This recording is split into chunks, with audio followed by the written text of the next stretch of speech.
Section 7.1.1 Intro to Recon and Google Dorking, Part 1.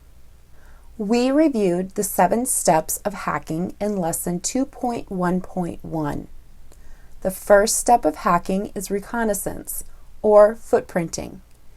This includes a combination of tools and techniques used to create a full profile of the organization and its security posture. These include domain names, Internet Protocol or IP addresses, and network blocks. In performing recon, the attacker will be gathering information at different layers or different distances from the target. If possible, the attacker will apply recon techniques moving from layer 1 to 2 to 3 as seen in the circles of our image. Even if the attacker has easy local access to the target, they will still apply all recon techniques to improve their mapping of the victim. Looking at the image, here are the techniques at each level. The first level is remote recon, where the attacker has no access to the actual target network. They must use passive techniques that focus on research from publicly available sources, or OSINT, which is open source intelligence. These are considered passive techniques because there is no interaction with the target. Level 2 is when the attacker has external access to the network. These techniques are initiated from outside the target network, but they do interact with it. An example would be to ping a system in the network. The third level is when the attacker has local access to the target. The attacker performs recon techniques from inside the network or even operating on the target system. This doesn't necessarily mean the attacker has physically gotten inside the corporation. It could mean that, but more often, the attacker has managed to use remote access methods to achieve entry into the network. So they are operating as if they are sitting at the machine. Here is a real-life analogy. You are an attacker who wants to rob this bank. What do you need to know before you try to rob this bank? Here are some ideas. You should know, what's the address of the bank? Is it still at that location? Because it would be awkward to show up and find they relocated. What days and time is it open?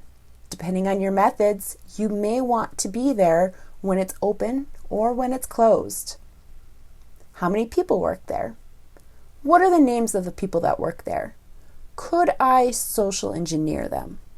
Do they have any personal problems that would make them open to blackmail to get them to cooperate? Are there automatic teller machines? Are the ATMs open to street access, or are they inside the vestibule? One method of robbing this bank could be to put a skimmer on the ATM. What is the alarm system? Where are the video cameras? How far away is the police station? If I'm driving to the heist, is there easy access to parking? Easy egress, or is it a busy street that could slow down my escape? What's the most vulnerable part of the bank? The ATMs, the vault, the tellers, the armored transfer car? These are all ideas an attacker would think about before attempting to rob this bank. The information needed prior to a digital heist is very similar to a real-life heist. Keep in mind that the bank robber doesn't really care which bank he robs. He just wants to steal money, and any vulnerable bank will do. The same is true for malicious actors. Often, they don't have a specific target in mind, and part of the reconnaissance is just finding a subject who will be vulnerable to the malicious actor's style of attack, or has the assets desired by the malicious actor. For instance, if a malicious actor wants money, he will look for a financial institution or a rich person. If a malicious actor wants to install botnet software, he will look for any company that doesn't have good filters against malware. If a malicious actor wants to steal data, like credit cards or social security numbers, he will look for a company that has weak or no encryption. Their goal is to gather as much of the information on the screen as possible.